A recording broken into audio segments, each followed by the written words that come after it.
Some say greatness is not something you're entitled to, it's something that you earn, that you work at and strive for. You need to make a go for it, and ultimately it's up to you to find your greatness. So how do you set yourself up for this task? One that will no doubt bring about a strong sense of self-worth and accomplishment, and could be key to unlocking financial freedom. Dr. John Demartini, human behavior specialist, author and businessman, has achieved greatness in his life and recently hosted a talk in Johannesburg titled 12 Steps to Greatness. I was there. It was a privilege to attend that discussion, and I took away some very valuable lessons. He's now here with me in studio to share some of his wisdom with you. Welcome, Dr. John Demartini. Always a pleasure to have you with us. Thank you again. My first question is, what would be the first step to take towards achieving greatness? Well, first is to realize that everybody has the capacity to do something extraordinary with their life. And until you actually allow yourself that frame of thinking, you may not allow yourself the actions that it takes. But really, the first thing is also to identify what you really, in your heart, would love to commit your life to. What is it you want to master? What do you want to dedicate as far as a service to the world or a contribution to the world? Because greatness is going to be involved in service to it. I mean, if you're sitting in isolation, no one's going to identify you as a great person. So identifying what it is that you're really committed to, what's really highest on your value, what you're inspired by spontaneously, what is it you really love to do, defining that, and what you want to actually accomplish. Getting clear about that is first. I appreciate that. You always talk about values and how important it is. But for some people who still don't understand the concept of values, perhaps you can give us a practical example of how do you ascertain with certainty what your highest value is or what your purpose is? Well, I say your life demonstrates what you value. And what you value is basically what you're trying to fulfill. And so I look at how people fill their space. And what do they fill their space with? Because things that are really important to them, they keep around them. I look at how they spend their time.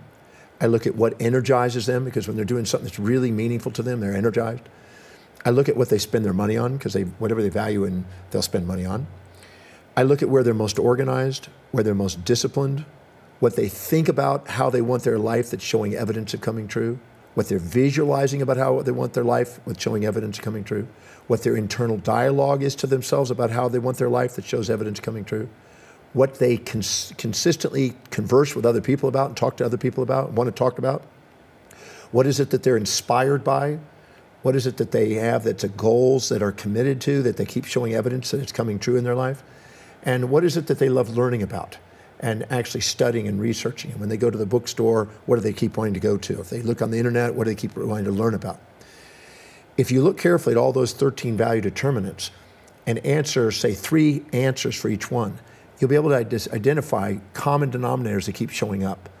And you look at which one shows up most frequent, second most frequent, third most frequent. This tells you what you value most. And the very highest value is what you're dedicated to.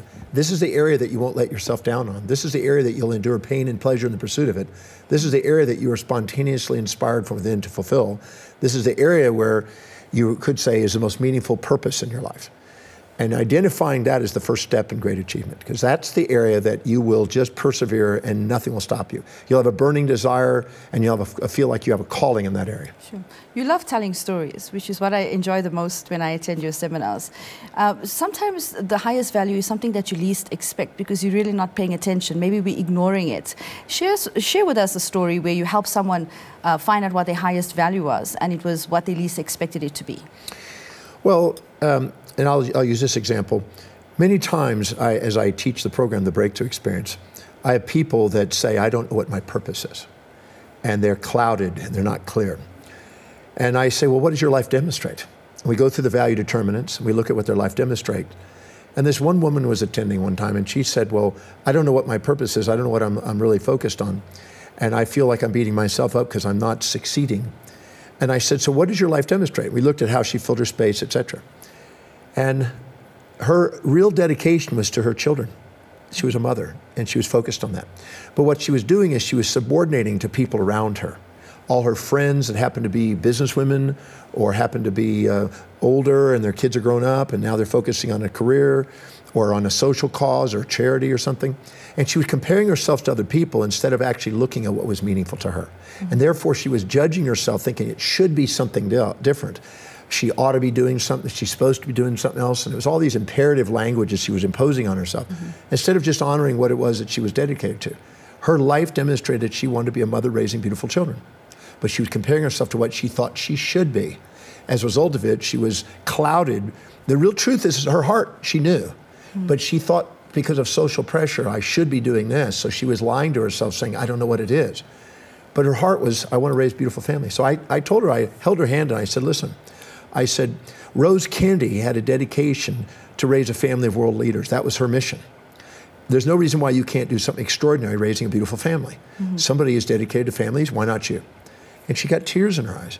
And she realized that's really what she wanted to do, but she didn't think it was good enough. I said, whatever is true to you is always magnificent. And the fantasies you impose on yourself will never be as great as the real magnificent you.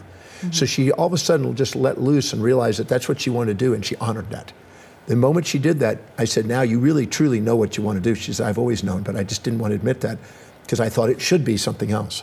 So people many times will cloud the clarity of their mission, what they really are dedicated to, because of the subordination to outer influence and outer authorities and the injection of values of other people.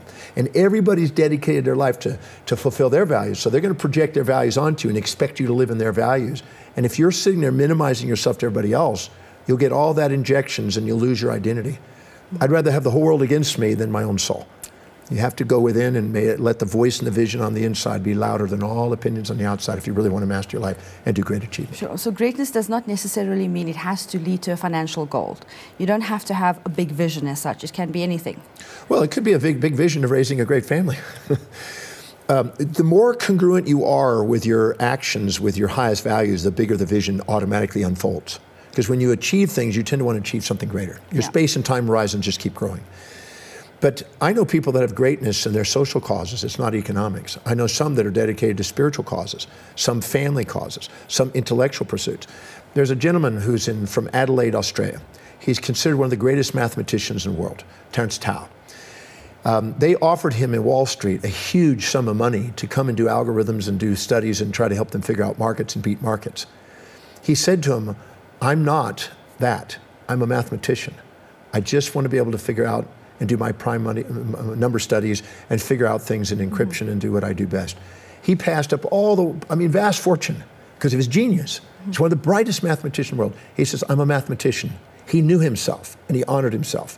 And he overruled the people from Wall Street couldn't understand how he could pass up such large sums of money. He was interested in mathematics. He didn't want to be distracted by the other things. So whatever is true to you, when you're living congruently with that and you honor that, you have your greatness. And that greatness may not match other societies, but you can't let other people's societies' views and their values dictate what you believe you would love to dedicate your life to. There was so much more I got out of that discussion the other evening. You spoke about how things that we need to do on a daily basis. Give us some tips, what we can do on a daily basis once we've discovered what the purpose is, the highest value. It keeps us on the path focused towards achieving the big vision, so to speak. Well, I'm a firm believer in doing something that Mary Kay from Mary Kay Cosmetics introduced to me many, many years ago. And every day, write down the 6 or 7 highest priority action steps you can do that day that can help you fulfill what's most meaningful to you. And I did that on index cards many years ago, 3 decades ago. And I put them in and carried them around with me. These are the 3 actions. Now, these are daily actions. These aren't projects that take weeks or months. These are daily actions that you can get done that day, that when you get those done, you're one step closer to what your dream is. And I did that. And then I went back and accumulated those and looked back at what was the highest priority of those priorities. And I found out for me, it was researching, writing, traveling, and teaching. So then I made a commitment to delegate all the rest. Because if you don't fill your day with actions that inspire you, it will fill up with distractions that don't.